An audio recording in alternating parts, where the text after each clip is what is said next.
wena lapho uqala i-leadership ngoba uphethe uqobo manje kunalento le ehambisana noqobo nalento lena noSathane naye he's fighting against uqobo. Hallelujah.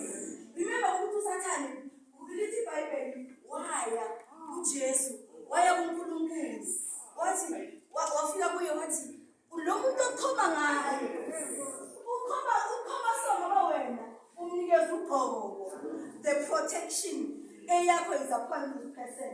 Wathi ngibonele yena ukuthi ngikukhombise ukuthi mina lo muntu lo ukuthanda ngoba kunezinto ezinhle okwenzela zona. Hallelujah. Hallelujah. uNkulunkulu uthi hayi ngiyakunika the way ngimthemba ngakho. The way ngimthemba ngakho. Hallelujah. The way ngimthemba ngakho uNkulunkulu kumele nathi singabazalwane uzibuze ukuthi wena are you at that stage la ukuthi uma umuntu aya kuNkulunkulu ayobika ngawe ayokhuluma ngawe wena uNkulunkulu uzoba neconfidence engakanani ngawe ukuthi athi I trust this one. Nalento ekhulumayo ngaye it doesn't matter because mina ngiyamazi ngihambile naye. Wena ekhambeni kwakho noNkulunkulu zingaki izinto ongathi bakhuluma ngawe ngazo bese kuba nabanye abafakazayo ukuthi not this one. Hallelujah.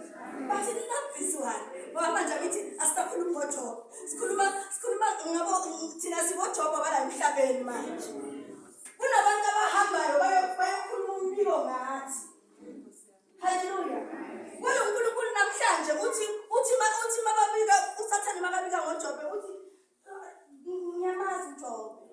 Ngane ngakubolekana naye ukuthi udile ngaye. Malokusalayo imqhele asekayiphele. Imenza ukuthi he's going to come out and be a gold. Ngenxa yokuthi emkolweni ikhambeni kwakhe emkolweni ngiyakwazi ukuhamba kwakhe ukuthi kuthembeke. Ngiyakwazi ukuhamba kwakhe ukuthi kunama results. Hallelujah. Namhlanje size ngama results angithi kacebe kulo. Kodwa nje mina ngidlulile lapho ukuthi nathi singabantu asihambeni kahle. Asiphileni kahle. Ukuthi nanoma ngabe ubani ofika